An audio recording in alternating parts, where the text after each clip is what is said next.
Welcome to Bunch Formation Forever, your newest college football podcast. I am Chris Vannini. I am not banned from any stadiums, at least as far as I know. Yeah, we'll see, Chris. I'll ask around. I am David Ubben, and I am embarking on a very bad idea this weekend and trying to survive. The man's going to 6 football games? Well, we'll get into the details later, but is that how many total games? I'm going to 6 games this weekend, yes. That is a lot. And Lord and tires willing, yes. There is so much to talk about with week one, probably the most loaded week one we've ever had. We're both going to be traveling for it. We'll give you those details later. We're going to preview and pick week one. We're going to remember Lee Corso before his final college game day. We're going to talk about this weird Ohio State Dave Portnoy ban or not ban thing and a lot more. First off, just week one. I love week one because college football is not up against the NFL. Yeah. You know, and so it's really, you go 5 straight days, essentially 5-day buffet, nonstop college football. I'm exhausted by the end of it, but it's a great way to start kickoff. Like Labor Day weekend and Thanksgiving weekend, college football still owns those. And that's really important. Those are kind of the pillars of the sport. And we've got the first one here. Going to be a lot of fun. We're going to have everything in the show notes, the timestamps, if you want to jump ahead to something else. Any feedback, send it to bunchformationpod@gmail.com. If you're watching on the YouTube channel, which more of you are, please like this video, subscribe to the channel. We will be doing some YouTube, possibly exclusive stuff more throughout the year. Yeah, we did a Bunch Formation After Dark on YouTube on Saturday night. Be a little bit different this week. I'll get to it later. But if you're on... We're trying to get all up in those algorithms, Chris. We got to. Yes, if you're on YouTube, please do that. If you're on a podcast, please leave a like or a 5-star review. We read them on the show, and we have so many that this is going to take several episodes to get through them. But I want to make sure I shout all these people out who take their time to go through and give us a 5-star review. First one here from Fresno State Alumni 67. Who says, best college football podcast being put out there. Look forward to listening all season. Thanks for what you guys do, and especially not forgetting about the group of 5 teams. Absolutely not. We love the group of 5 here. Who's Fresno State again? What's up? Who's Fresno State again? They tough week one, but we'll see if Matt ends to turn it around. I had higher expectations for the Dogs, but what can I say? Long season. Another review from Urban Strata. Everything great about the Until Saturday podcast. Now with a new name, as you probably heard by now, we've teamed up with BetMGM. Wait, nope, that's the old show. This is the new show, bringing over all the same thoughtful analysis, rich storytelling, and sheer passion for the game that you'd expect from Chris and David. This is one of my must-listen sports podcasts every week, and I'm so glad they decided to keep the good times rolling with a new name and full editorial independence, albeit with journalistic DNA brought over from The Athletic that is second to none. I can't recommend Bunch Formation highly enough. Subscribe. Thank you for that, Urban Strata. I did say, Chris, I've been threatening, to bring that journalistic DNA over with just like constant racial slurs, random rumors that we've just heard that have been unchecked and unverified. So I think the next episode, unverified rumors, racial slurs edition, probably get the people talking. Get the people talking, Chris. We don't have a betting partnership here, but if you're interested, reach out to bunchformationpod@gmail.com. We also, since Spotify doesn't do reviews, some people are leaving comments, so that's a good way to do it. We got one here from Adrian from London, England here. Thanks, guys, for getting me and my mates into college football. Didn't really know it existed 2 years ago. Now it's my second most followed sport. Great podcast. Keep it up. This is multiple people from the UK now who have discovered college football, discovered our podcast, which is very cool. And good news for the European fans. To follow up on something Connell and I talked about in the Ireland interview last week, DAZN is now going to be broadcasting college football games this year. I think it's 25 regular season games along with the whole college football playoff and college game day. So our friends over in Europe, Middle East, and North Africa will have that. That's good. Did you hear that, Chris? For everybody. That sound was 20% of our listenership realizing that it's pronounced DAZN and not. Did you not know that? No, I did know that, but I remember. I distinctly remember the moment that I learned it, and I was like, "Oh, come on!" But, yeah. In voice, I don't mind it, but the like DAZ, I hate it like on paper. So Yeah. you're welcome. The only listeners. time I've actually used the zone was to watch the Club World Cup this year in America, I've never and it was watched it. kind of hit and miss on how I good don't. I'm not that was. engaged in the fighting community. I never find out about any big fights until they're happening, and then all of a sudden, every single person I follow is tweeting about this fight between two people I'd never heard of before. So, there you go. All right. Before we get to week 1 games, we got some news to touch on, and that's where we go to the media scrum. That's why I don't read the newspaper. Because it's garbage. First up, Dave Portnoy of Barstool Sports may or may not be banned from Ohio Stadium. This is kind of weird. Front Office Sports reported that he was banned. The AD Ross Bjork told Yahoo Sports he's not banned. Portnoy says yes, he is. The Barstool people say their show's not going there, even though Fox wants it. Basically, the idea being Portnoy is not going to be on the main desk for Big Noon Kickoff, therefore he's not in the stadium. One, David, do you care about this at all? Because a lot of people don't. Well, it's been a big offseason for facility bans, right? The Jordan Hudson, Dave Portnoy memorial stadium ban.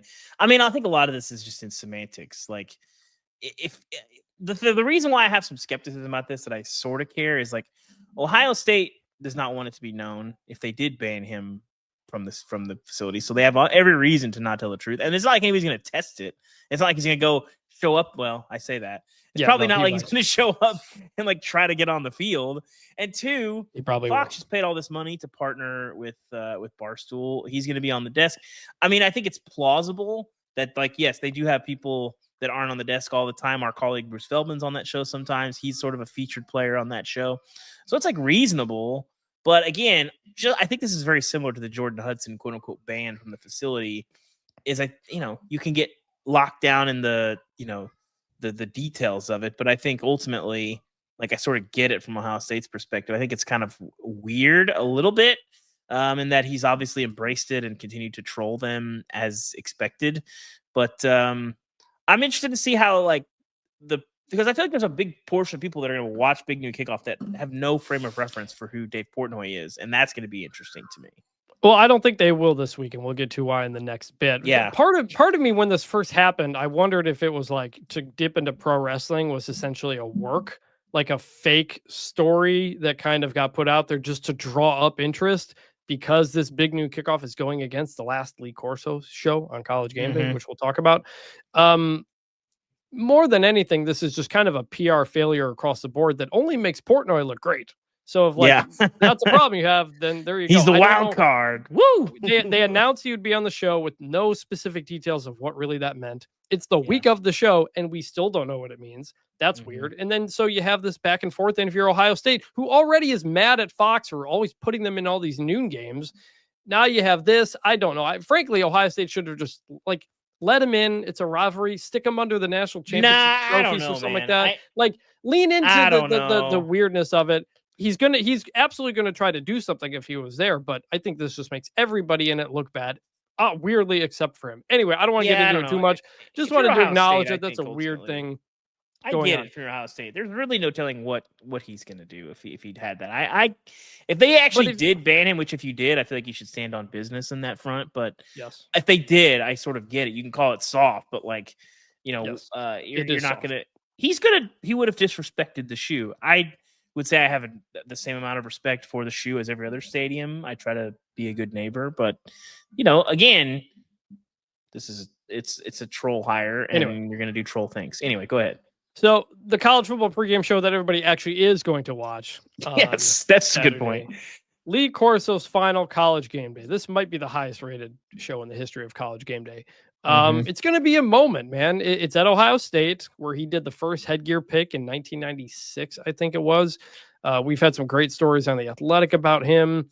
Just wanted to kind of use this moment to just really celebrate Lee Corso, an Italian icon too, by the way. He's such an Italian grandfather. He's got the black leather kind of bomber jacket look.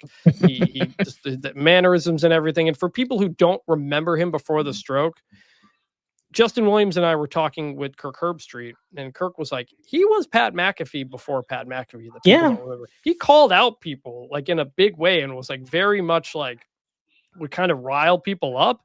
all in the name of entertainment. He didn't like honestly hate anybody, but he would just like call out coaches and do all this kind of wild stuff. In the last few years, obviously you can see him aging and getting elderly, and sometimes it has been tough to watch. So I think this is a good way to send him off. It's going to be emotional, man. It's going to be so It really is. I mean, Chris, we told the story this offseason of me sort of getting to run across Lee. I hadn't never met him before. We met him at the national championship. You and I are at the College Football Hall of Fame. Mm-hmm. And we're trying to get to Nick Saban, I think it was, because we were with Damian Harris. I think we were going to talk to. Oh, Nick, yeah, they were going to go to. Yeah, he was going to go say hey to Nick. Yeah, and so we're just kind of waiting out by the Hall of Fame because the game day is kind of hosting a special event there. Yeah. And Lee Corso walks by, just passes us to go to the Which bathroom. I had warned you previously because I said if Lee goes by, I'm going to stop him. I'm going to say, hey, yeah. Well, Dave says if he comes, I'm stopping him when he comes back, and he starts coming back, and Dave stops him and basically says, thanks for being such a big part of my childhood or whatever. And he shakes your hand and he gives you the double hand. He went the second hand. Yes. A second hand clasping your hand. I took a picture of it. Yeah. I sent it to you. I think you got it's it in framed. My office. I got it framed. It's in my office. Which will be set up pretty soon. Yeah, it's true. We won't get into the moving debacle that, is part 2. He's almost done, folks. Well, we'll see. No, I think ultimately the reason why I like Lee, there's a lot of reasons, but I just don't take this sport that seriously, and neither does Lee. Like, I think that college football is a lot of things, and to me, I've always just seen it as this is my favorite TV show, generally. Obviously, it's more. Obviously, it's a lot of other things, but at its core, it's the thing that I enjoy watching on television the most. I watch it because it entertains me. I've told you, I've talked a lot about the past about, like, I don't love that. Like, I understand why a lot of people's like identity and emotional availability or whatever is tied up in the results. I've never kind of sort of been that way since I kind of became an adult, but that's what I appreciate about Lee is that he just wanted to have fun every Saturday and obviously brought the fun. And game day is a lot of things. It does a lot of things. It's evolved a lot, but Lee has been the one the one constant. And it's been because he brings the fun every single week. And that is what I love about the sport the most, is that it's entertaining and fun. And I would say that of anybody who's been covering college football, been in this college football sphere the longest, nobody understands that on an elemental level more than Lee Corso. So thank you and salute. And it's going to be dusty, man. It's going to be dusty. Probably at the beginning and the end, especially at the end. The end, remember, they're going to be in the stadium because it's at Ohio State. I don't know how much like Lee's going to be on the show. If he's going to be there the whole time, will be people kind of talking to him, or I don't know what it's going to look like. But they're outside for the beginning, but they come in for the end of the show. And so when he makes the last headgear pick, it's going to be in the stadium. And so I'm wondering, are they going to broadcast that up on there? Like, I'm curious how that's going to work. He's not going to have necessarily an active crowd behind the set like they often do. Yeah, I've been to a couple games. I've been to a couple games where game day has been on the sidelines, like at the end.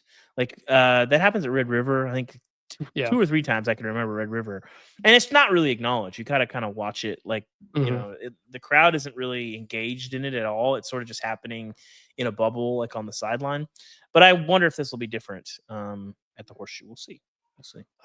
There's no way Fox is going to acknowledge it, right? They're going to have their own set studio there. Well, actually, you talking about live or on the show at all? On the show, on the broadcast, even kind of as you transition from the head pick into the game. I'm curious if that will. I don't think so. How with Lee, like he said from the beginning, he wanted to be the Dick Vitale of college football. And he did it. and he really brought a joy and a fun to college football television that typically is very buttoned up or very analytical or this and that. Like he always made it fun. Yeah. And that's why the show lasted as long as it did. He was, like you said, the pillar of that show. And well, now they have a lot of other people who can kind of fill those various roles and do. Yeah. But like he was something else. And that's why he has stayed there and the faces around him have changed. Craig James, Tim Brando, they're not there anymore. But he still was, because he was the one anchoring that show and the joy that it was. It is the greatest pregame show in all of sports. And it Mhm. has been for 20, 30 years at this point. Because of him. Because of Lee Corso, mainly. And the fact that the show has continued to thrive, have record ratings the last 2 years as well. Like, that's all built off of Lee Corso. So they're going to honor him. It's going to be really emotional. At the end, it's going to be quite a scene. I mean, I think you hit on a good point. As somebody who has dressed up in a suit and talked about football on television, the entire practice is insane. It doesn't really make sense, like from a sociological standpoint, of like, so wait, why do we have to wear ties and stuff on TV? But like, that just is what you do. And I think that lends itself to like a very stiff thing. And Corso has just never been that. And Yeah. The more elaborate, the better his picks have been. So I'm looking forward to what he's got for the last one. So we were going to talk about the Dallas Cowboys documentary here and something for college football, but I want to kind of get to games. We'll save that for next week. Yeah. We'll save that for next week. It's good if you haven't watched it. Chris, you live in Dallas, but you're like me. You don't care about the Cowboys at all, really. Is that right? Yeah, well, we'll get into this next week. We'll get into it, but it's good. We've enjoyed it. We'll talk some about it later. Anyway, yeah, and just kind of how it kind of ties into college football and what you could do. So we'll get to that. One thing I wanted to touch on briefly here, the Maryland athletic director recently made some comments that he thinks the Big Ten will go to 20 teams, and that has kind of spawned like realignment news cycle again. I'm just going to say, do not put much stock into it right now. That is an AD who has been there for 3 months and has never worked in college athletics before. I don't think he's the authority on what's going to go on here. Yes, of course, the Big Ten will be interested in North Carolina and Virginia and Notre Dame when we get to the next round of realignment, and Notre Dame's probably not going to do anything. So everything you already know, nothing has changed. I don't even know if that's accurate. Nobody knows what's going to happen. People in the Big Ten do not know what's going to happen 5 years from now because we don't know what the TV world is going to look like 5 years from now. So a Maryland AD can go and say this, but again, he's not the authority on this. He's just started on the job. Hopefully he keeps that same candor, though. Please talk about this publicly to the media. We like this. Yes. So with that, it's time to games. Picking games. You are looking live. Now, you may have realized that is a different drop than last week. I did the Triple H entrance music, but it got flagged by YouTube when I uploaded it there. I missed this. So I figure I would just move to something else. We'll move to Brent Musburger. You are looking live. We love Brent. More college football. Anyway, first up, the biggest game of the weekend, Texas at Ohio State, Columbus, Ohio, noon on Fox. 1 versus 3. Or 2, David, depending on your poll. Yes. Well, I don't have either of them in the top 2 in my poll, so it's neither that. The Athletic 136 is the only poll we recognize. David, let's start off with our biggest question we have about this game. And for me, it's not Arch Manning. It is, can Ohio State run the ball? Because last year you had 2 really, really good running backs on that team that anchored everything and allowed Will Howard to have time to throw to some of those receivers and stuff like that. They don't have that this year. They've got CJ Donaldson, a veteran, James Peoples, who they seem to like, but very not guys you think necessarily at the moment are going to be playing on Sundays. And against a Texas defensive front that is very, very good, especially those D tackles that they've been doing, can Ohio State run the ball? Because if they can't, and Ohio and Texas is stopping the run with 4 down linemen, that allows Texas to then double Jeremiah Smith in the secondary, which they did for the entire Cotton Bowl. I was there. I watched that game. I saw every single play.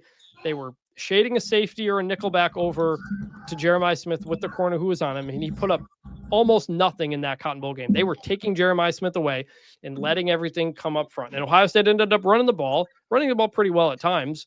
And I need to know if this Ohio State team can run the ball. We know Julian Sayin, new quarterback, young guy. He's going to need a running game. And I want to know if Ohio State can run the ball. What is the number one thing you're looking at in this game? Chris, did you know that winning on the road is hard in college football? You have 2 young quarterbacks here who people have a lot of. Obviously, Arch has the expectations. I think it is, not necessarily Arch specifically, But I think that even though it's a big game, there's two great teams. The degree of difficulty is very, very different here because I think Ohio State, Julian Sayin are going to be able to operate, do what they need to do.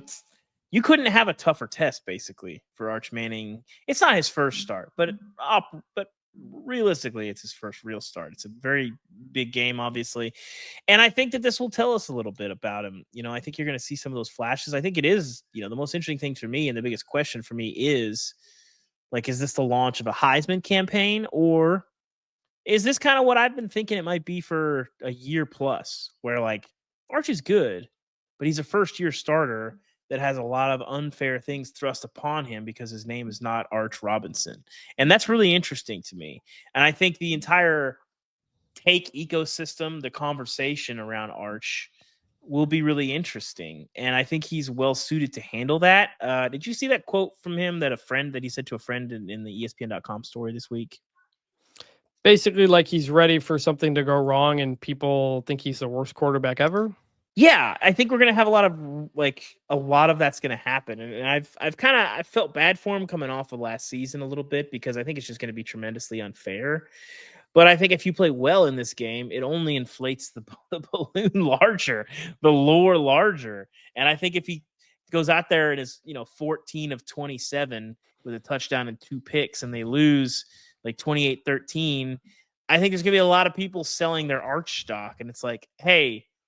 It's really hard to go in and play a top 5 team on the road in a huge opening game. So the Arch thing is interesting to me, and I think the conversation around it and how it will be processed and how he plays is going to be really interesting because we just haven't had it's a little bit like the Shador NFL conversation and Tebow to some degree, where the casual fans are locked in on this, and I think it adds the first year of Dion at Colorado, where there's just a lot of conversation and a lot of stuff going around of people that maybe aren't paying attention. I think that's interesting. Maybe that's just me. People are going to get annoyed by all the Arch talk, all the Arch stories. I get it. But I'll tell you, Bruce Feldman, our colleague, had said he wrote a story about Arch Manning's parents this summer. Mm-hmm. It's the most read story he's ever done on The Athletic. We see the numbers. People read about Arch Manning a lot. It's why we at The Athletic write about a lot, because people care. I'm weirdly not concerned about Arch in this game. It's not like he hasn't been in environments before. He took snaps in the Cotton Bowl semifinal against Ohio State.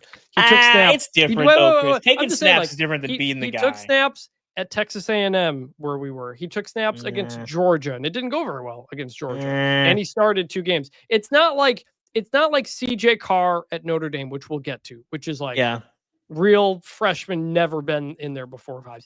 Arch is in his 3rd season in this with this team, and he's had the same coaches with him. So it's he's comfortable in what they have.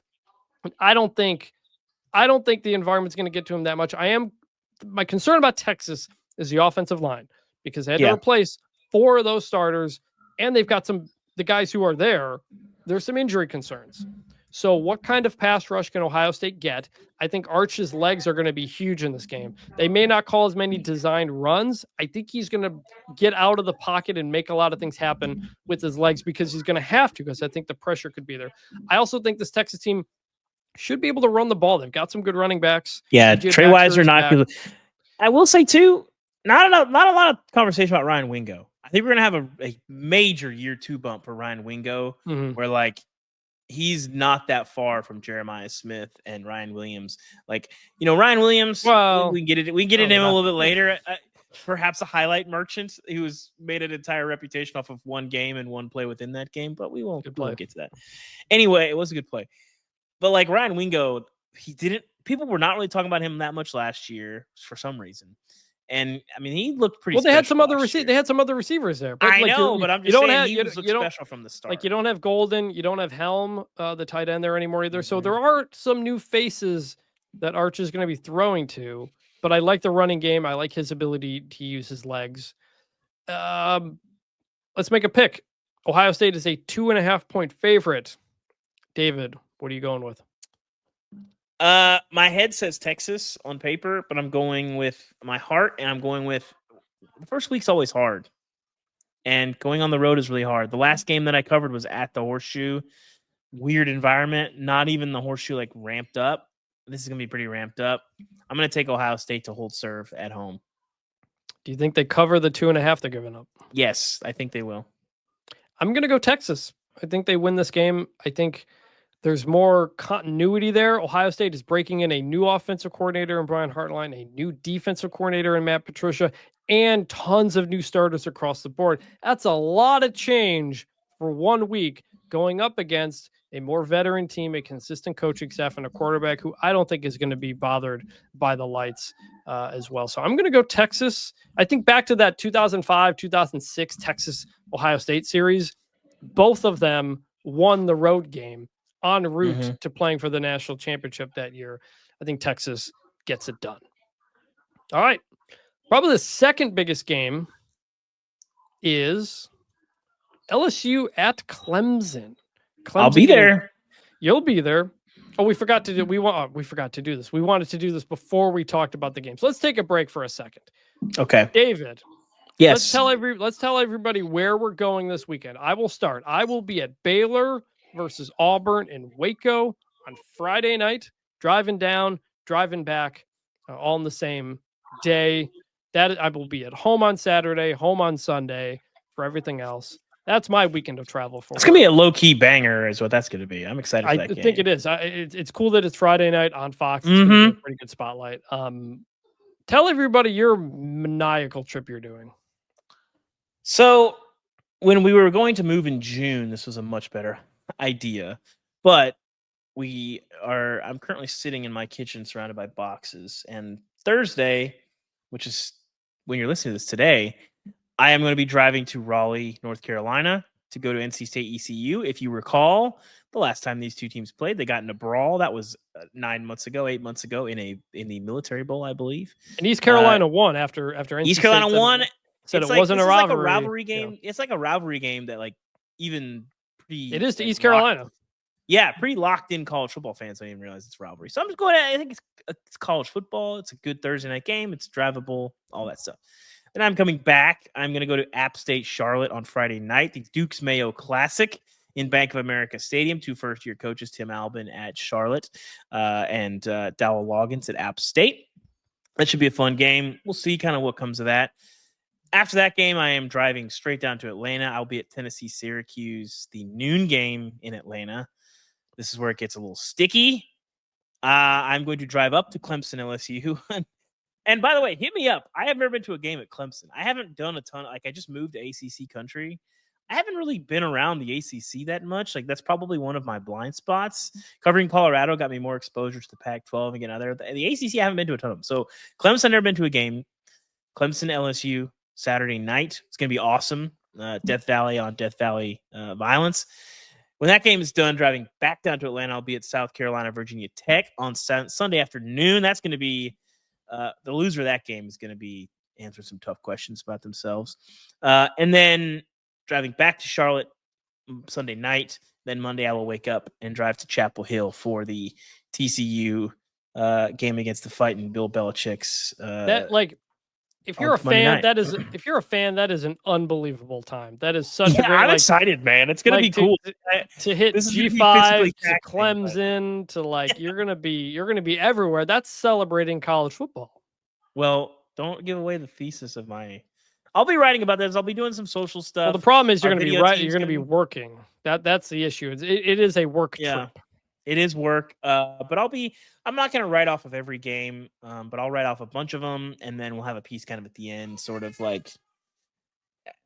summarizing how this goes and kind of what we saw, what we learned. There'll be some social stuff along the way. I'm working with our video teams. There'll be some videos of a very tired version of me. I'm already physically tired from just moving boxes in our house. Yeah, you booked this before you even did this move. I pitched this in March. I booked it I pitched this to our editors and they were immediately all in. There was no discussion. It was oh, we're doing this. This is incredible. I pitched, however, 5 games in 5 days. And then our editor, who I used to work with at Sports on Earth, I've known him a long time, Matt Brown, fantastic job for us. He was like, you can get up to Clemson too. I was unfamiliar with the geography of the South a little bit. I did not realize that Clemson was that close to Atlanta. And then I was like, unfortunately, you are correct. I could probably get there, and that added a degree of difficulty to this trip that 5 games in 5 days is already a lot. 6 and 5 takes it to a stupid level, and I'm already physically tired from just like trying to get settled in our house. But I can't wait for it. I've gone to multiple games week 1 a lot because there's always like a Thursday or a Friday, Saturday. I've done that probably 4 or 5 times, probably, but never anything like this. And I'm excited. It's like a little bit living the life of those guys, the Roger Shermans of the world, these guys that go to like 100 games a year all the time.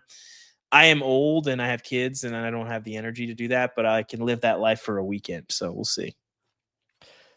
That takes us to LSU at Clemson, which I think is actually the most meaningful game of. I agree, because like Texas, Ohio State, like we don't know what those teams are going to be, and the teams that play on Saturday are not going to be the same teams they are at the end of the season. Yes, LSU, Clemson, not so much. I think these teams kind of have plans on what they are, and they are that.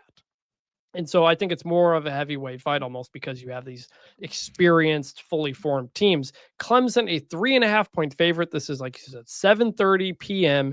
ABC. LSU comes into this having lost 5 straight season openers. Now, admittedly, they were difficult. You had USC, you had Florida State twice. So Brian Kelly trying to get off that.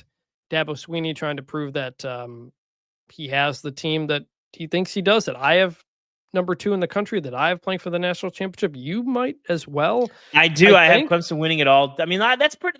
I didn't realize that they've been this trendy of a pick. Like I haven't really paid. Yeah. Quite frankly, I don't care what other people project for the season, so I don't really ever look at that. And then after I pick Clemson, I've kind of paid, like, a lot of people are picking Clemson, which I get. I'm on board with it. But this is a chance for them to flex. And then Dabo saying 16-0 out loud is super interesting. Coaches don't do that. And I don't know if that's a motivational thing, if that's just a off-the-cuff honesty thing. You know, I haven't covered Dabo as closely to be able to, like, when you cover coaches long enough, you realize, like, what they're actually saying when they're saying. So I don't know exactly what that 16-0 comment meant in the context of Dabo-ese, but so it's interesting. Like, he said in 2018, we were the first 15-0 team in the history of major college football ever. And I think we're going to be the first 16-0 team. That's a wild thing to say in August. But he also ripped clickbait bullcrap. And I think he was saying, like, he thinks Clemson somebody will do it. And he thinks Clemson, either way.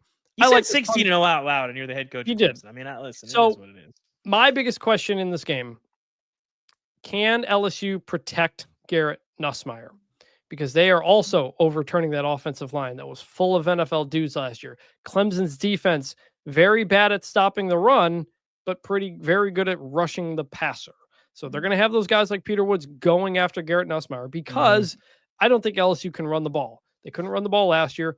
Don't think they're going to be able to run the ball this year with an even worse offensive line. And so if Clemson can pin their ears back and go at them, then LSU could be in trouble in this game. So that is the biggest thing I'm watching. Is there a matchup or anything specifically you are looking for? Well, I think the question is if Garrett Nussmeier is good enough to throw them to victory, which he might be. I think both these teams are going to have to do that. Yes, and I think both of these quarterbacks, people want to see them take the leap. We saw flashes of Cade Klubnik. I mean, early on, you're kind of like, this guy. But, like, now we're in year 3 of Garrett Riley. What he did to Texas's defense last year, I mean, that was not Michael Penix level, but that was about as good of a quarterback performance as I've seen all last season. They lost, yes, but Klubnik was unbelievable in that playoff game. And if we see that guy, LSU's not winning this game. But I think too, Chris, do people recognize that, like, you see this game and it's 2 top 10 teams, it's 2 teams people are talking about in the playoff. Do people realize, like, how much more is at stake for LSU in this game than Clemson? Because that's how I see it. I mean, you're talking like because they have an SEC schedule still to come. Yeah, well, I mean, there's the season opening loss thing, which is part of it. But yeah, you look at the schedule. I mean, if Clemson loses this game, let's run down. They got Troy at Georgia Tech, Syracuse at North Carolina, at BC, SMU at home, Duke, Florida State, Louisville, Furman, and then at South Carolina. I mean, there's what, 2? They'll be favored in all those games. they'll be favored all of them. There's 2 real losable games in there. You could drop a dumb one, sure. But more than likely, like, you'll be favored in all those. And if you play your B+ game, you will take care of business in those games. LSU, like, so if Clemson loses on Saturday, I still think they're going to make the playoff. I still think they're going to be a national championship contender. LSU, you lose. I mean, you got Louisiana Tech, then you got Florida at home, should be improved, at Ole Miss, South Carolina, A&M, at Bama, at Oklahoma. You also have Arkansas and Western Kentucky, which be careful with those games. If LSU loses, I don't know that they're getting to the playoff. For one, when a team shows you who they are, believe it, especially a team as experienced as this team is. And 2, I mean, that's just a numbers game. There's going to be tight games. If you're 9-3 and you're sitting there, I mean, I guess if you have a couple big skins on your wall, that might help you. But 9-3, you're going to be sweating on. Well, they got those new metrics, man. So this loss isn't going to mean anything. Apparently, that's the map that's what the SEC wants. If you lose to a good team, it doesn't matter. I'll say this in terms of the game. I think both these quarterbacks are going to have big days. Like Clemson, the running game, they've got Adam Randall. He's like a former receiver turned running back. He's the number one guy. But they've also got that young guy, I think it might be a freshman, Gideon Davidson, who they seem to really like. So maybe those guys become it in the running game. But if I'm Clemson, I go 4 wide. I get Harold Perkins out in space. And I throw to those veteran wide receivers I've got now and start attacking them that way. And I wonder if Clemson is going to do that. And if that is the case, I think we could get a really high scoring game here. The over-under I do too. 57.5, I think. I'm taking the over on that in our picks. I think this might be a quarterback shootout, really. So I'm very curious about that. I love the matchups here. It's such an interesting situation how that's going to work. So that is that. Do you have a pick? Clemson, a 3.5 point favorite. So last week, Chris and I were going to be competing again with picks in the athletics, thing. And I went with my gut last week, and I went 1-5. So I'm fading myself. So in my head, I'm like, Clemson should win this, definitely. I think they're the best team in the country. But I can talk myself into LSU, which is what I'm doing. I think the pressure of, hey, we got to have this, and we can get this. And that experience and breakthrough for Garrett Nussmeier. I agree with you, all the things you said. I think they're going to have trouble running the ball, and that's going to produce a lot of issues in protection. But I think Garrett Nussmeier throws them to a narrow win here, and they win outright in Death Valley, the one up north. I'll say this. Clemson hasn't won like a big game in a while. Like you could say, yeah, they've been getting punked by Georgia in the openers.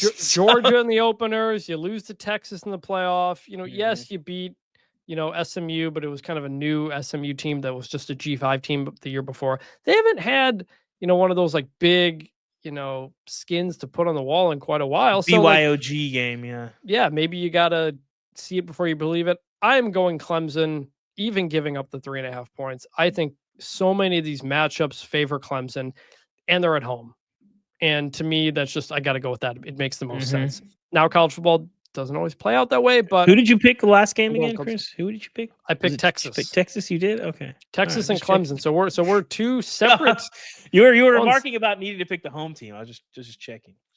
Well, no, because Ohio State is breaking in a new quarterback and a whole new team. It's not like we said, it's not a fully developed team yet. I think Clemson is. So that's why I'm going with them. The other top 10 game of the weekend, Notre Dame at Miami on Sunday night, 7:30 p.m. ABC. Notre Dame, a 2.5 point favorite. My biggest question in this game, will wide receiver options emerge for Carson Beck? I think Miami is going to be really good on the offensive line. I think they're going to be really good on the defensive line. I think under Mario Cristobal, this is the best they will have been in the trenches. So them stopping Jeremiah Love in that Notre Dame rushing attack with a new quarterback, CJ Carr, who hadn't played before, I think it's I like bits of that matchup for Miami's defense, but I need to know if Miami is going to be able to move the ball on this Notre Dame defense that is still really good, still has a very good secondary. Who's going to emerge? Because that was a problem with Carson Beck last year. We said at Georgia going into the season, he doesn't have the weapons he had the year before. And it turned out Carson Beck, without elite weapons like Brock Bowers, not as good a quarterback as he was. So will people emerge for Carson Beck? They're going to need it in this game against Notre Dame. This is a very good team. Yeah, I mean, in my head, I feel like Notre Dame can ugly this up and just drag Miami into a muddy game, kind of similar to the way that they did against Georgia, where it's just like really physical. And that's kind of when Marcus Freeman has won big games, that's kind of what it's looked like. When they've gotten into shootouts, it hasn't necessarily gone great for them. But I still, I'm going to buy low on Carson Beck, and not even really about receivers, but just processing. It doesn't make sense to me, and I think a lot of it did go to the weapons and that lack thereof at Georgia last year. But the biggest takeaway that I had from Carson Beck on the 2023 tape is he just seemed to make the right decision all the time. Oh, there's a guy open. I'm going to hit him. Now it helps that you're throwing to Brock Bowers and Ladd McConkey, and I think Miami has good targets. They don't have two like all-pro guys basically still playing college football. They don't have that. But they can be better, and I want to see if that processing is back, because he went from he just makes the right decision all the time to I don't know what he's seeing like last year, and then that's a really weird progression for a guy. And I'm gonna say it was because of Georgia's weapons, and I think getting these upgrades at Miami, even if it's not a world beater, it's like CJ Daniels is not gonna like set the world on fire. I do like Keelan Marion. We'll see, but ultimately, I want to see that processing from Carson Beck, and I think we're going to see that. And again, experience in week one games, man, they're really unpredictable because there's just a lot of new guys doing things for the first time, and it's not even just like trying to perform. It's like the little things, like, hey, when the crowd is going and you've never been in the spot before, like if you're a receiver, can you read the coverages the same way you did in camp and do all those things? And especially if you're a quarterback like CJ Carr in operation. So I'm going to go Miami to win this game against my better judgment. And I think we're going to see a little bit of a Carson Beck, not quite a revenge tour, but just like I don't suck and maybe stop trashing me tour. It's been a rough off season for Carson Beck. I'm curious about Jojo Trader. He seemed to be banged up in camp, but now people seem to think he's going to play. 5-star wide receiver recruit. He's got to be the guy if Miami's going to get to where they want to get to. So you're going Miami straight up? Yep. This is tough, man. Like, I believe in Notre Dame and Marcus Freeman now. And maybe CJ Carr is going to light the world on fire. But for a guy who didn't seem to win the starting quarterback job until the very end, and now you're going on the road against a very good defensive line, it's a tough recipe. Now, Notre Dame probably has the best offensive line in the country. That helps. That'll be healthier. Or like if Notre Dame wins the line of scrimmage, they're winning this game. Like Miami has to hold up there because that's how Notre Dame's going to go at you. I'm going to go, if Notre Dame was given 3 points, Miami would be, I think, a real good value in terms of point spread pick. I think I'm going to go Miami too, just because, again, home team, veteran quarterback, good on the lines. Those are like pieces that I like for a week one pick. Because we've seen, week 0, offensive lines were not great. There's a lot of like, it takes some time for those guys to gel in games. And maybe that's a point against Texas in that game as well, to have new guys in a tough spot. But I'm going to go Miami as well. So we'll see. That might be the toughest game to pick. Alabama at Florida State. Florida State, the renovated Doak Campbell Stadium, coming off that 2-10 season a year ago. Alabama coming off a frankly kind of embarrassing 9-4 season in Kalen DeBoer's first year. Ty Simpson, the starting quarterback. And that is my biggest question for this game. How does Ty Simpson operate the offense? If you want to believe the offseason hype of, well, he's a better fit for the offense and he's all these types of things. He's what Kalen DeBoer wants. And now Ryan Grubb wants in a passer for what they run. I could maybe buy it. That's my biggest question, though, is how does he look in this game? Does he look like he needs to look if Alabama is going to contend for a national championship? 13.5 point spread. I don't see any way Florida State wins this game. Do you think there's any way they keep it close? Yeah, I think they can keep it close. I think 2 things. you're still going to have some talent at Florida State. And for all the questions, and my main question is when Thomas Castellanos became Tommy Castellanos. I don't know when that happened. But ultimately, I think there's this idea that Alabama's still the same Alabama, and they can still walk in and just flex on people. And people forget, like, no, this is not the same Alabama. Florida, and it's not Florida even really State, a DeBoer thing. I think this is slightly DeBoer, but I think people forget Georgia's not like this anymore either. It's just not what it was 5 years ago. And I think Florida State can't be worse. I think this line's inflated. Like, this is not 14 teams. I think you hit a restart. You have a Florida State team that's coming in a little bit with a different attitude than last year. I think they keep it close. I think they lose by, I don't know, 7-10. But I'm taking Florida State here just because I think this line is overinflated relative to the talent gap. So, Thomas Castellanos, Florida Tommy State Castellanos. Tommy Castellanos, your starting quarterback, a guy who got benched at Boston College and quit the team. Now, do you think he's going to fit better in Gus Malzahn's offense, who he has a relationship? Like, maybe. Are you going to run up tempo? I'm very curious how much tempo they run, because that's often what Gus Malzahn will like to do. But you can't be going up tempo if you're going 3 and out. And yeah, but you can go tempo situationally when you have the advantage. I mean, after a long completion. So to where I say, are you playing to win the game, or are you playing to lose not so bad? That's another kind of factor in that. They love Deuce Robinson, the receiver transfer, who's there at Florida State. They think they hit on him, so that could be one of your weapons. But Alabama is loaded in the trenches, man. Like, the offensive line and the defensive line, a little bit banged up right now. There's a couple of injuries going along there, but I think they are very, very good inside. I don't know if Florida State's going to hold up. They were really bad on the lines last year. And if you can't hold up on the lines, I don't know what Thomas Castellanos is going to do. He's Tommy not Cam Castellanos. Tommy Castellanos. He's not Cam Newton, and he doesn't have the people around him that Nick Marshall had at Auburn. Yeah. So I Florida State, like, I think you're just looking to, like, have a team that looks like it could win 8-9 games. Like, you're just trying to get back to respectability. I don't know if this is a team that's going to compete for the ACC coming off of what they were, and based on what they got, like, they got some guys, but I don't see, like, dudes on this roster like I did 2 years ago. You know, it's interesting because Florida State had the season they had last year. I feel like we've missed the Tommy Castellanos offseason.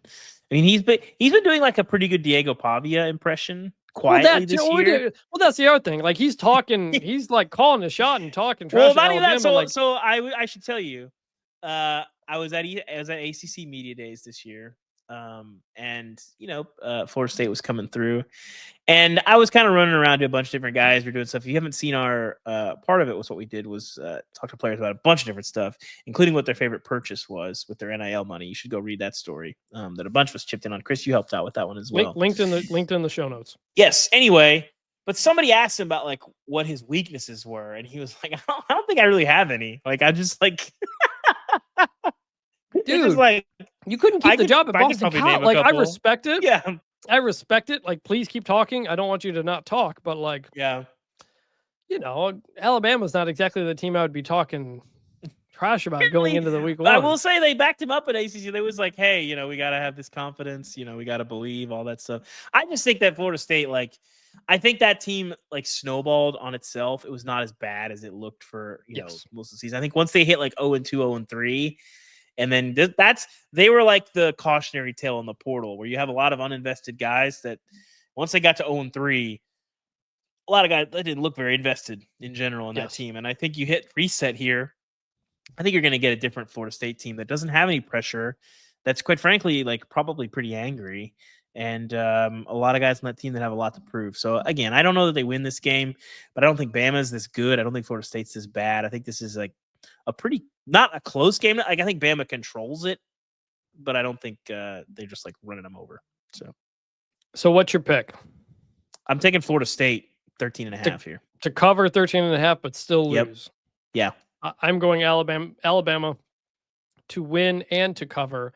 I think they just ground Florida State into a pulp. Like, I don't think this is going to be necessarily like 45-7 or something like that, but I don't think they're going to be able to move the ball very well against what I think is still a very, very good Alabama defense. And they just have the manpower. I know Florida State fans have been kind of A little worried that their offensive line is a bit undersized. I think they have maybe one guy over 300 pounds. I don't know if that's the best thing to have going up against Alabama, but we'll see. Maybe Mike Norvell can turn this thing around again. He's a good coach. Gus Malzahn, I don't love the idea that you hired an OC who was about to retire, either. So should be noted, by the way, no Tim Keenan for Alabama, no Jim Miller, no Jaden Roberts. We didn't get to that. It's a factor. And I think you're thinking of Thomas Castellanos. This is Tommy Castellanos, different guy. That's true. That's true. You can't underrate that factor. I've always said that. One of the games you will be at again, Virginia Tech, South Carolina, Sunday in Atlanta, 3 p.m. on ESPN. My biggest question, does Virginia Tech have a pulse? Because their record in one-score games under Brent Pry is brutal. I want to say it's 1-10, 1-13, something like that. It's really bad. Do they come out with the fire and the pride that this is still Virginia Tech football? Because this is a program that's kind of teetering, I don't want to say irrelevancy, but teetering off of being on that list of blue teams that blood-ish can win a national title. Programs that you think can get back into the mix of winning a national title. Sure. People forget Virginia Tech has played for a national title since I've been following this sport. 1999. Correct. Shout out Mike Vick. They didn't win, the head coach, they played. Mike Vick, the new head coach at Norfolk State, by the way. Great story by our Grace Rayner on that. So I'm just looking at the Virginia Tech sideline. Drones is back at quarterback. They've been there. Do they still have that fight? Or is this a team that gets run over by an SEC team in week 1? They still got Vanderbilt to play, by the way, who beat them last year. Badly. It's a Virginia Tech season that the first handful of games, if they don't go the right way, could really put Brent Pry in a bad spot. They've got Vanderbilt the next week. So you don't want to start off 0-2 and 0-2 against SEC teams.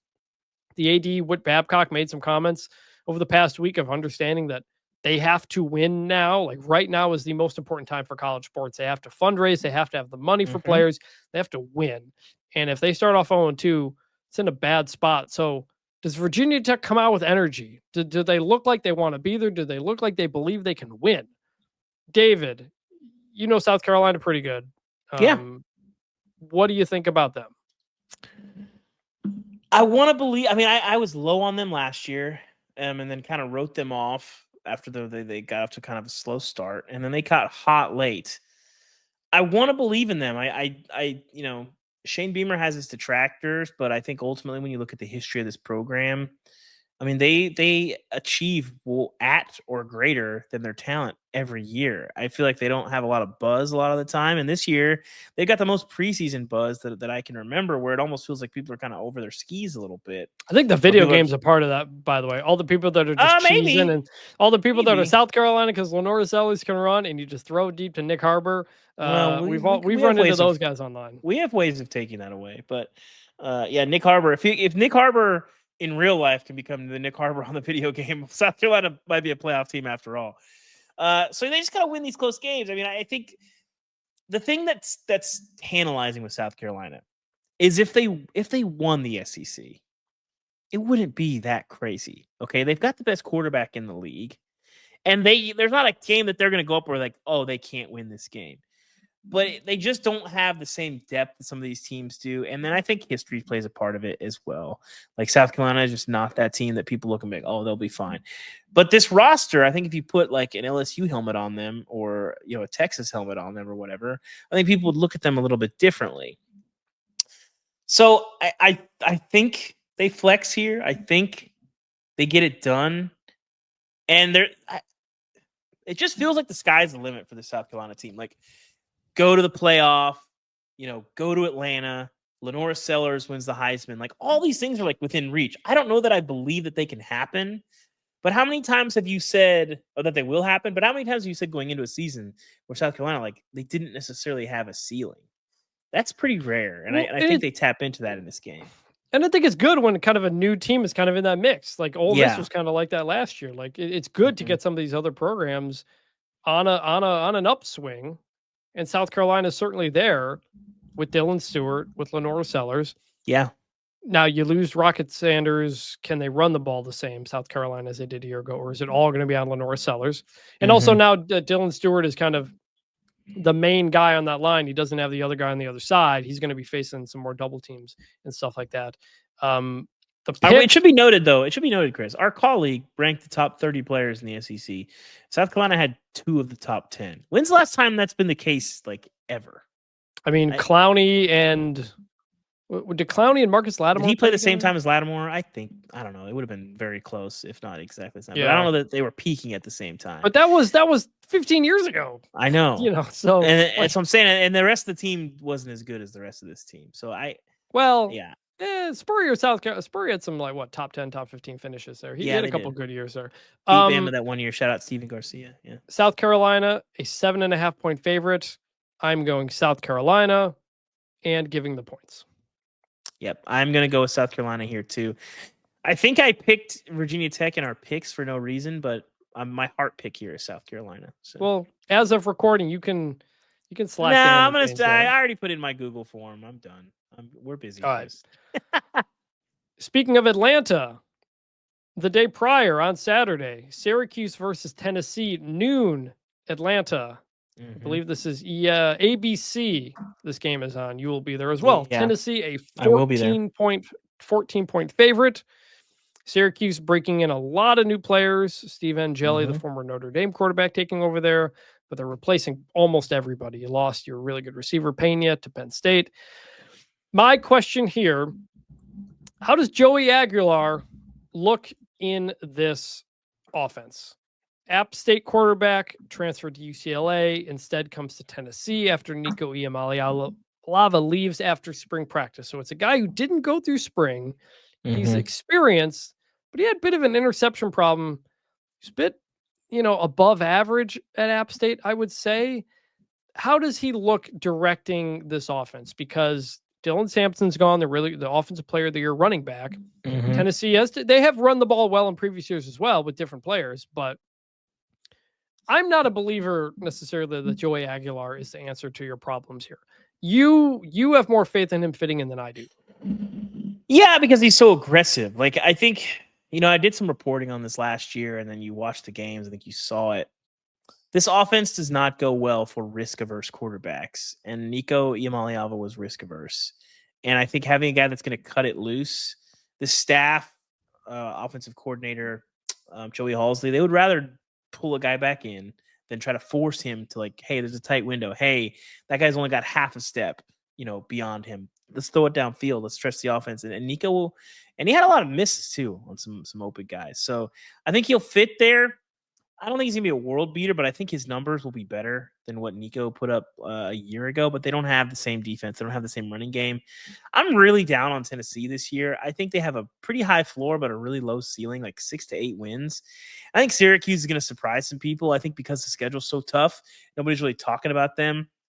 Spent a ton of time with Fran at ACC Media Days. I got a story coming out soon. We're not sure when that's going to run. But do people buy into this? And he gets guys going in a way that not very many coaches do. And I think people are sleeping on Syracuse. I think this is another inflated spread. I think this is way too big. I think he's good. Fran Brown, good enough schematically, motivationally to prevent you got to take away the home run balls from Tennessee. And if you can do that, you limit their effectiveness a ton. Tennessee's not going to just walk in here and score at will. With a new offense, obviously people, know what to do. They don't have really the game breakers receiver that can really snap a game open, quickly. So I like Syracuse to cover. I think Syracuse can win this game. I think they'll keep it close. I think this will be a very, very tight game. I don't think Tennessee scores a ton in this ball game. I think it's kind of lower scoring, and Syracuse definitely covers here. And I would. If I was a betting man, I might put a little sprinkle on Syracuse to win this thing. I don't know what the money line is, but it's probably like, I don't know, pretty good. 400, 500. I might give it a shot. I agree. This is probably going to be low scoring. Syracuse is replacing everybody off of last year's team on both sides of the ball. So they have a quarterback in our guy Peanut Butter and Jelly also that was not there in the spring. So correct. So you have that whole new team going basically on the road. It's in Atlanta, but it's going to be all Tennessee fans there. I don't love that combination. And even though I have questions about Joey Aguilar, Tennessee's winning this game. I think, by 2 scores, but 14's a lot. That's my only issue. With Syracuse, if it was any bit of last year's Syracuse, I could see it. Everything's new here. I'm going to go Tennessee covers the 14. I don't feel great about it. There's some of these teams, man, where you're replacing like 17 starters or more. That sounds like Tennessee. That sounds like who you're talking about, Chris. They got to rebuild their whole defense. They got a new quarterback. They don't have any receivers coming back. The offensive line has not been very good. Tennessee's not a top 25 team for me in the preseason. Like, I don't even know. I think just going to the playoff and, I don't really know like what that's based on. I think they're going to be. I don't think they're going to get smacked around. I think they have a really high baseline, but I love Fran Brown. I love Fran Brown and the long-term trajectory. I'm just talking week 1, essentially a road game type of situation. That's where the week 1 picks are so hard because we haven't seen any of these teams, many of these players in these situations. When you get 1 week, 2 weeks in, we'll have a better idea of what the matchups are. We're just blindly picking stuff at this point. That is what is so hard. All right, let's go to the Friday and Thursday games now. Georgia Tech at Colorado Friday, 8:00 Eastern, ESPN. Georgia Tech, a 4.5-point favorite. David, you know Colorado very well. What are you looking at in this game?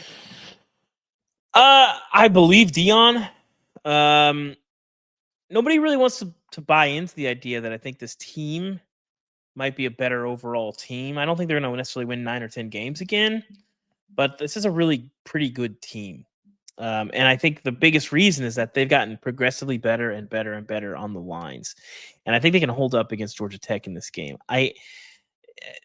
People just want to say, hey, well, Shador's gone. Travis is gone. They're going to go downhill. I think Caden Salter is really going to make some plays for them. I think he's an interesting fit for them offensively. They're going to do some interesting things. Not a lot of as many called runs as he did at Liberty, but way, way, way more called runs than we saw with Shador, which was like hardly any. So I actually I'm in on Colorado in this game. I think Georgia Tech, in a past life was built in a lab to just run over Colorado. But going into Boulder, this is going to be a pretty crazy crowd. Might be kind of an emotional game for the fans, for Dion as well, coming off of his cancer scare. I like Colorado to cover here. I think they might win outright. If it's tight late, I'd be nervous if I was Georgia Tech. So give me the Buffs. So they have. This is a team that's going to have to run the ball a lot more, because not only is Shador gone, but his receivers are gone. Horn was good. Travis Hunter won the Heisman Trophy, and so I'm thinking you're with Caden Salter, you're going to get you're probably going to get called runs, like you said, and you're just going to kind of generally have to run the ball more. I think I feel like that feeds into what Georgia Tech wants to do. Not that I think Georgia Tech's going to roll over them, especially defensively. Credit to Colorado's defense last year. They got way better against the run. Robert Livingston, the defense coordinator there, rising star, had him on my under the radar names coaches to keep an eye on. NFL teams wanted to bring him back to the NFL last year for what he did. But you got Haynes King, veteran quarterback, going on the road with Jamal Haynes, your running back. Now, it would have been nice to have Eric Singleton, sure, who transferred to Auburn, but you got that a receiver from, I think it was FIU, who's pretty good. 4.5's a lot. I like Georgia Tech on the road, week 1. Yeah, Georgia Tech, I like him to win the game, but 4.5, you could see a 21-17 type of thing, and that's not going to cover. I'm going to say Georgia Tech wins, Colorado covers. Okay, Colorado covers. I think Colorado wins. And a name to look out for the Buffs, Sincere Brown. Campbell transfer, 6'5", can run. Had a really nice camp. What position? Receiver. Look out for him. Sincere Brown. He might be their number 1 receiver this year. Big guy. All right. The game I will be at. Auburn. Traveling to Baylor.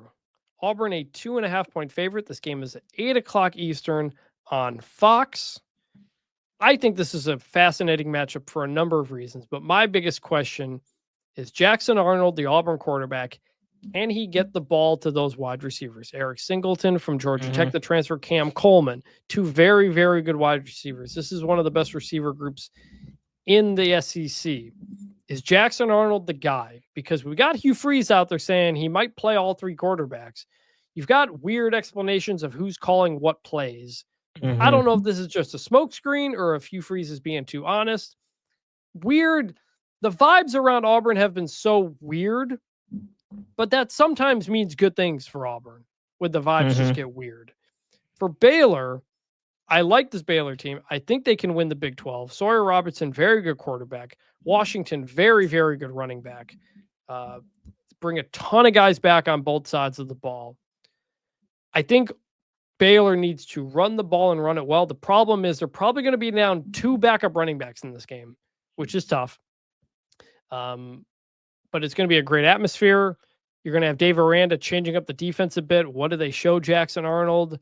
This is one of those games where it's like the loser is okay, but the winner of this game is like your stock is going way up, I think. Yeah, I like it. I think ultimately I have a lot of the same questions as you do. I think the Auburn piece of it is way more interesting to me because I think Baylor. I mean, I'm with you that I think they're on the long list of teams that can win the Big 12. But I think this is just sort of a we'll see because I don't think they're a team that's going to get in the playoff as an at-large. I don't think that's something that's going to happen. I think if they win the Big 12, they'll do it at 9-3 or 10-2. And in the Big 12, that's probably not going to be enough to get you in. So the Baylor piece of this game, I don't find that interesting. But like you talk about Virginia Tech having a pulse. Auburn under Hugh Freeze has not done hardly anything. They have not been fun. We haven't seen those same teams, but now they've got the best personnel by a pretty wide margin. So I want to see if this is a team that, like I said, against a pretty good defense, can do some stuff. So I in this game, I'm going to go ahead and take Auburn. I'm low key believer in Auburn this year. I think this is a team that can push for like 8-9 wins. I just think Hugh Freeze just has had such bad personnel, and that's not to say that's not his fault, but the upgrades. And an older Cam Coleman. Singleton, by the way, they're saying he's going to play. He's got like a thigh bruise. Like I don't like when on Wednesday they're saying they're expecting him to play. I don't like hearing that. But I think whether he's there or not, or whatever effective he is, if he's got to be a decoy. Thigh bruise sounds like something that you can have some pain shot and you'll be okay. So we'll see. But give me Auburn in this game to win and cover. I'm going Auburn. Just based on the pure talent, especially on the lines. I think they're pretty good, especially the offensive line against a Baylor line that's kind of reworked. But I would not be surprised if Baylor wins this game. And I would not be surprised if Baylor has a huge game. And we come out of this saying, whoa, keep an eye on Baylor, and Hugh Freeze might be about to be fired. Like I could see the whole spectrum of possibilities I could see for this game. Auburn blowout, Baylor blowout, close game. I think that's true. I think it's all on the table. I think that's. I will say though, you mentioned talent, Chris. 24/7 dropped their team talent composite today. Oh, I missed this. Always interesting. Auburn 13th. Where do you think Baylor was? 35th. Yes. Look at you, Chris. Hey, 35. Look at that. I didn't look at this. I swear. Yeah. So that's a pretty big gap for 2.5 points. So give me the Tigers. I will as well. And depending on how the result goes, depends on what kind of stories I'm writing for early next week. So we will see. All right, let's do the Thursday games. Since they're the first ones to come up, wanted to save it for the end of the show. Boise State at USF, 5:30 kickoff. 5:30 Eastern local kickoff. I know. I'm watching this game. I'm having to leave Charlotte earlier to get to Raleigh so that I can watch this in the press box. I was very annoyed that this game was kicking off early. I appreciate it as a college football fan, but as a traveler who's trying to not leave as early as I can to get to the game, I didn't appreciate it. Anyway, go ahead. My question is Sire Gaines as good as I have been hyping him up? Because I've been hyping up really the Boise State running game post Ashton Genty. Sire Gaines was a freshman last year, averaged like 7 yards a carry before he got hurt. Malik Sherrod, veteran running back from Fresno State, good player. He's there as well. Boise State's also got the receiver Marshall, who's barely kind of turning heads, former 5-star guy, bounced around a lot. I like this Boise State team. They're also used to making these trips. They went to Georgia Southern last year. We remember when Hank Bachmeier took them down to Florida State and won. Also, I don't know if you've checked the weather outside.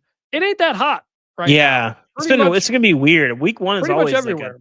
like a crazy heat. This is not going to be like a 105 heat index in Tampa type of game. So I think that advantage goes away a bit. Both of these teams, the winner again, stock up in a huge way. And so, winner of this game, maybe your new poll leader for the group of 5 playoff spot. Now USF has a very, very tough schedule after this. They have to go to Florida and Miami the next 2 weeks. So this is your chance to get it, or else you might be kind of looking at an 0-3 start. So that's my Boise State running game, Sire Gaines, post Ashton Genty. That's my biggest thing I'm looking at. What about you? So I went to AAC Media Days. I've known Alex. No. It's not the AAC. It's the American Conference. I'm going to get a very angry email from their people. Either way, in my mind, it's the AAC. Whatever, the American. Anyway, I've known Alex Golesh for a while, and he's pretty honest. He's not like you learn who blows smoke and who is pretty straightforward. And we talked to him a long time about Byron Brown and kind of the saga that he went through last year and quarterback. I think he's pressing a lot, trying to, basically every throw is for an NFL scout, basically. And I think they've sort of coached a lot of that out of him. There's a lot of, health stuff and just some self-applied pressure and all of these things. And I think they've figured out kind of a lot of those things. And they've had a really productive off season. I remember talking to him and he said, they had a talk kind of early in the season. It wasn't going well. And he's like, I feel like I got to be perfect. I feel the pressure. I got to be perfect. And Alex is like, who told you that? Where did you get that idea?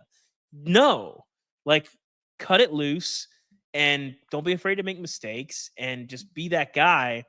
And I think him seeing that pressure got him in a really bad place last year, production wise, I think really hurt him. And I think coming back this year, they feel good about where he is mentally and physically. And I think this could be a big game for Byron Brown. I was waiting for them to pop last year. They never did it, but down in South Florida, give me the Bulls. Straight up.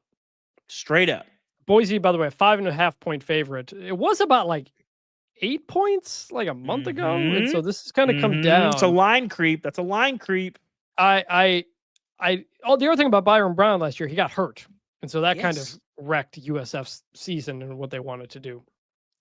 Still made a bowl game. The kid behind them got drafted with the MLB, by the way. Oh, I didn't know that. But it's a team that's like, it's pretty deep. Like they didn't lose many guys to the portal the way like a lot of G5s do. They have money there.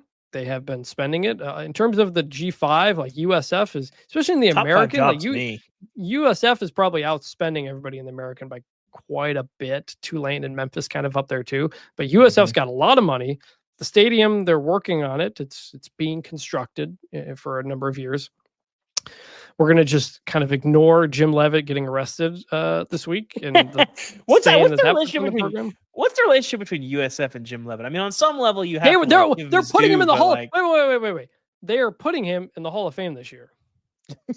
Still, we'll see, I guess. Well, probably. He was arrested for, I think, some battery and some charges. I think he's out. But yes, he is, after a bad relationship between them for a long time, because remember they fired him and after the allegations of player abuse and stuff like that, and they had come to good terms, and he was inducted, or he's like set to be inducted on October 2nd. I think USF released a statement saying that they are aware of the situation and gathering information. No word yet on what that means for the induction, but that's not a great for the vibes either. I'm going to go Boise State here in covering, but just because I think Boise State's really good again this year. And USF can still win the American and all that stuff, but I wouldn't be surprised if USF wins. I like Boise's pieces again. It's a veteran team, experienced Maddox Madsen again, experienced quarterback going on the road, things that I like. So I'm going to go Boise State. All right. Last game here. Nebraska against Travis Kelce's Cincinnati Bearcats. Travis Swift. Travis Swift being played in Kansas City. So controversially, Dylan Raiola, the Nebraska quarterback, he's home. Trying to beat the allegations that he's not Patrick Mahomes. Saying that, hang on, can we? Okay, let's do this. We got to do this. Okay, first of all, Dylan Raiola. First, he makes the case that he had the haircut before Patrick Mahomes. All right, I'll listen to it. I don't know that is true. I won't. Patrick Mahomes has been in the league for like 7-8 years. Like he's been doing this for a while. And the quote, "I can't get mad at God for making me look like him." Can I just say I don't think he looks that much like Patrick Mahomes? If you have the exact same haircut and wear the same sunglasses and have the same facial hair and all the same mannerisms, yes, your face his face doesn't look that much like Pat Mahomes, like at all. But then you wear the same number. Like this is one of the weirdest things going in college football. And I think my favorite thing is like Nebraska football fans. These are old school fans, but like he is the great white hope. The great mixed hope, I guess, if we're going to be all in on the Pat Mahomes train. But like, that's an old school fan base that like isn't really in love with shenanigans. And like, I love that most Nebraska fans like probably quietly in their homes are muddling under their breath about how much they hate the Raiola shenanigans. But like, this is one of the weirdest things going in sports because it's like you could just say like, yeah, I love like. You know, like when I was playing basketball when I was growing up, I had like a wristband on my leg because AI wore one. It's fine. You could do it. Yeah, just say it's because of Patrick Mahomes. That's what are you fine. Talking about? Like it's the saying that you're not is the weird part because it's like so weird. Because it's not even just that he says he's not. It's the lengths with which he's going to duplicate it, and then to like, you know, it's really a like, don't spit in my face and tell me it's raining. It's like, don't put your whatever those glasses are called on, and then wear your hair in like a, you know, the bandana thing, and tell me that you don't know what Pat Mahomes is doing. And also like the pregame like thing in the end zone where the whatever you want to call it, where you jump up and like, you know, like bring your knees up into your chest, like, you know. That's like throwing chalk up before a game. And when somebody's like, why are you doing that like LeBron? It's like, what are you talking about? I love talcum powder. What do you mean? Like, it's so weird. As for the game itself, my question is Dylan Raiola. Does he look like in this game he is taking the step up to the next level? Because he was pretty good last year. He comes in as the 5-star. He's the hope. The guy's going to turn it around. Got him to a bowl game finally. And he played pretty well. But it also seemed like he hit a ceiling, like halfway, 3/4 of the way through the year. You have the Colorado game and all that, but he never really advanced beyond that. So now that he's had another full year and all that stuff, now a full year with Dana Holgorsen, by the way, offense coordinator, they made a change during the season last year. Holgerson's back. Love that hire, by the way. Me too. Does Raiola look like he's taken that next step? That's what I want to see. Does he look like a guy who could take Nebraska to 9 wins this year? That's what I'm looking for first. What about you? I want to believe in the upward mobility of Nebraska, but I think people are underrating the upward mobility of Cincinnati and continuity. How many teams in the country bring back their 3 best players? Joe Royer, the tight end, Brendan Sorsby, the quarterback, and now you get the Godfather, Dante Corleone, back. I mean, I just think this is a really, really good Cincinnati team that has a much better roster than people think. I think they will push Nebraska. I like Cincinnati to cover. I think Nebraska wins it close, but I'm not all in on like, oh, finally we're going to get the year 2 Matt Rule bump. It's like probably year 3, excuse me. Like probably, I don't know that like that's the craziest thing I've heard, but I don't know that I see the roster in a packed Big Ten that makes me believe that they're going to all of a sudden be like in late November and we're talking about Nebraska making a playoff run. I'm just not in on Nebraska as much as a lot of people are this year. They did add Dane Key, the receiver from Kentucky. They like him. He's supposed to be your deep threat, which they didn't really super fast. Have the Kentucky breakup, by the way, losing Berrien Brown to LSU and losing Dane Key to Nebraska. I mean, those are 2 really, really good players. That was Kentucky situation. We'll talk about that in a second. Good. We'll talk about that in a second. I'm with you. I'm going to go Cincinnati covers the 7, but Nebraska wins. I think it's a close game, and yes, Nebraska wins a 1-score game. I think that happens because I do like I think the floor is high on both of these teams. Yeah, I think that's true. Just don't know. Like a 4-8 would be very hard to believe for either of these. Yes, teams. for both of them. I think you're Cincinnati. You're hoping to be in that 6-6, 7-5 range. Nebraska, 6-6 is probably your floor. Kind of, can you get up to that 9? So I'm gonna go with that. That is Thursday 9 p.m. on ESPN. Man, this weekend has got some good games, man. Some other games that we didn't get to. That just real quick. You just mentioned Kentucky. They've got Toledo. Toledo whipped Mississippi State last year. SEC game. Well, Mississippi State is this you'll be traveling, but this is a game I'm just gonna kind of be keeping an eye on. You should be. Kentucky, the vibes are bad. But that Mississippi State team was one of the softer SEC teams I've ever seen in as long as I've been watching football. They got pushed around both lines. That was a weird debut for them. But yeah, Kentucky. The Stoops thing, like they didn't seem to recover from that. And last year they had the pieces to be much better than they were. And then it just kind of blew up. And now, I joke about this a lot when people talk about players. So I think this is like a Tennessee thing too. It's like, well, what's their biggest issue? They don't have a lot of great players. Like you might believe in the infrastructure and the program and the coaching staff, but if you don't have a lot of great players, that's a problem. I know this is a very complex thought, the exercise we're going down here, but that's what I see with this Kentucky game. So yeah, Kentucky's a 9.5 point favorite in that game. Another interesting game, Northwestern at Tulane. Tulane's a 6-point favorite in this game. And they, as of right now, haven't named a quarterback, but Coach John Summerall was like, I think you all know that Jake Retzlaff has been taking the reps with the ones. So, he got there basically at the start of fall camp. Yep. How does he look? Partially also as well because they've had injuries to their other quarterbacks like Brendan Sullivan. It kind of moved Retzlaff up the depth chart, maybe even quicker than it would have otherwise. So Tulane's my playoff team. I like them.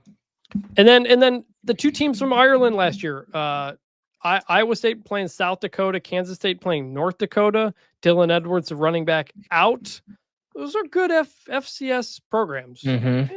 Keeping with the travel and all that, kind of keep an eye on that. I think that's about it. Obviously, if anything else pops up, we'll get to that. We're not going to talk about North Carolina TCU. We'll talk about that on Monday's show. We'll get David in between his traveling. We'll preview that game for a couple minutes then there as well. Also, Utah UCLA. That's the other one. Really interesting game at Utah at romp. UCLA. Utah 5.5 favorite. How does Nico? They're going to win this. Utah's winning this game by maybe 20. We'll see. We'll see. It could be very interesting. So Saturday night, Dave will be busy at games. I will try to do something live on the YouTube channel again. Bunch Formation After Dark. Keep an eye on that. Keep an eye on my social media. But like late in the day, like 9-10 o'clock, maybe when we're down to a couple of games, I'll jump on if anybody wants to come on, ask me questions. We'll talk for 20-30 minutes. Maybe I'll join from the field, Chris. If I'm waiting the games, or maybe I'll come on from the field at Death Valley for like 5 minutes. We'll see. Yeah, maybe we'll try to sync that up or figure something out there. But we'll see what we do. On the YouTube channel, the Bunch Formation YouTube channel. I'm home on Saturday, so I'm going to try to do that. The next week I won't be there, so who knows? We're going to kind of do it week to week, dependent. Because I know some people said they wanted to show on Sunday. We can't commit to that consistency. So I don't want to promise it. It's much easier for us to do a show for Monday. And so that you're going to have a Monday show throughout the season. Sometimes you might get a Saturday night show that we then throw on the feed for Sunday as well. It just is going to depend week to week. So we're going to have a Monday show and a Thursday show. That is the plan for the season. Now, before we get out of here, we have to end the show the way we always do. And that is by remembering some guys. What's better than this? Guys being dudes. And in the spirit of Ohio State, Texas, I was thinking back to that 2005 game, and I've already remembered Limas Swede, Texas wide receiver, so I can't do that again. I'm going to go with former Ohio State quarterback Justin Zwick. That's reaching in there. He started that game against Texas, got benched for Troy Smith. Him and Troy Smith were kind of on and off in the 2004-2005 seasons. Troy Smith eventually wins the Heisman Trophy, goes to a national championship game. Worked out for Troy Smith. But Justin Zwick, I always remember him early in the season, Ohio State trying to make him the guy after Craig Krenzel. Didn't quite work out. But I always remember that name too, Zwick. It's a good name. So Justin Zwick. I always thought Craig Krenzel should open up a schnitzel and pretzel place or something. But David, who's your guy? my guy, another week one, we'll call it a low light, but an adventurous character, DeAndre Francois. Not French, Oh, yeah. I don't think. But I believe he was the last Florida State quarterback to talk some mess coming into the game. Had a pretty bad high ankle sprain early on. Florida State never recovered. Florida State has like bottomed out in some seasons worse than people remember. They've had some really high highs in the last decades. The Jameis teams, obviously the Jordan Travis, undefeated team that got robbed of the playoff spot. But that was kind of the beginning of the end of the Jimbo era. And that was just a really memorable week one game. We were remembering some guys, and we felt like we should give shout outs to week one guys. And that Florida State team, DeAndre Francois was a lot of things, but he was not forgettable. So there you go. He's been playing in the UFL, right? I thought it was the maybe IFL. The UFL is the XFL, USFL's merger. Yeah, but I merger didn't together. realize he was that. I mean, that's like this next step down from the NFL. So if so, good for him. Looked it up. Justin Zwick is an insurance agent in Ohio, in Dublin, Ohio, as part of the Arthur Krenzel-led insurance group in Columbus, Ohio. And I gotta Craig one time on the show, Chris, I need to have wait. Go ahead. Also at that same insurance group, Craig Krenzel. So you've got the two Ohio State quarterbacks working in insurance. I need to have a defense of insurance agents at some point on this show and what that means for college football, because it's a lost thing in college sports. I've talked to a lot of ADs about this. We'll get into it later. Okay. We had a listener, Mike Dodonna, sent in a nominee for Remember That Guy. He's going with Minnesota running back Daryl Thompson, 1986 to 1989. I admittedly was not born yet, so I didn't know. Yeah, I kind of knew of him. I knew of him, but here's what Wikipedia said. He was a starting running back in Minnesota for all 4 years, became the first Big Ten running back to rush for more than 1,000 yards as a freshman and a sophomore. He finished his career as the university's all-time leader in career rushing yards, attempts, all-purpose yards, touchdowns, and holds the record for longest run from scrimmage at 98 yards. He was a first-round pick of the Green Bay Packers in 1990. Didn't stay in the league very long, but he was there for a little bit. I've seen highlights. I didn't actually know much about him, so I looked him up when we got that nomination. So thank you, Mike Dodonna, Justin Zwick, DeAndre Francois, Daryl Thompson. We remember you. Sounds to remember another guy. He sounds like kind of a Troy Davis light, a little bit. Kind of. But if anybody listening has nominees for remember some guys, send it to bunchformationpod@gmail.com. That is going to do it here. That was a loaded show. This might be the longest show we've ever done. Probably, but week one previews, man. There's so many good games. This is the best week one I can remember in a while. I mean, there's the headliners, but then there's like 8 other games that are compelling and interesting and kind every of night, every single day, Thursday through Sunday has multiple big games. I guess Monday only has one, but like, man, this week is going to be awesome. You're going to be traveling a heck of a lot. Be careful driving. Be safe out there. I make no promises. If this is the last Bunch Formation episode, well, Chris has been good. Enjoy your 6 college football games and 5-day road trip. 2,000 miles driving. I did the math. It's not great. Wow. Yeah, I'm going to go down. I'm going to go about 2 hours south to Baylor and back. I might stop at Check Stop if I have the time. I'm home alone this week. The problem is I'm alone this week at home, so I've got all the dogs at home. They're going to be alone for like 12-ish hours. And so here's what you do, Chris, is you can't do Check Stop after a Baylor game because it's a mess. Everyone it's also going to be like 1 a.m. Well, it doesn't matter. It doesn't matter. It doesn't matter at all. I'm going to be exhausted trying to get home. Oh, yeah, that's true. You stop at Check Stop before the game. You get yourself a half dozen kolaches, and then you leave them in the car during the game. And then, if all is willing and you're leaving a sunny spot, you come out to your car, warm kolaches. And you're not allowed on the field pregame at Baylor. It says in the media notes, which sucks. Let us on the field to take in the environment. I've never been to a game at Baylor. I've been to the stadium. Really? I've been to the stadium pretty on the good. outside, and I've seen the RG3 statue. McLean Stadium. There is a McLean baseball stadium at Michigan State where I went to school. Same guy, Drayton McLean. He went to Michigan State, and he went to Baylor. Oh, I got the thumbs up on the YouTube. The Baylor's not beating the stadium's not beating the toilet allegations. It does look like a toilet, but it's very nice. But I like that it has the overhang. Like more stadiums, because they know Central Texas the first month of the season is a disaster. So. I'm looking forward to checking out the stadium, checking out Baylor game at home for the first time. We will be back Monday. I'm going to probably get together with Dave multiple times on Sunday to record the show and piece it together because he'll be busy. But we'll be back on Monday talking about all the big week 1 games and previewing the Belichick game. There's a lot going on, man. Full college football's here. I'm excited for all this. Let's enjoy the season, everybody. Let's have fun. Thank you for listening to the show. Please like and subscribe and review if you haven't yet. For David Ubben, I'm Chris Vannini. We will talk to you on Monday. And bring back the turnover chain, no matter how many games you go to this weekend. Miami, do it. You're going to need it. You might need it against Notre Dame. Well, really? We'll see. You will.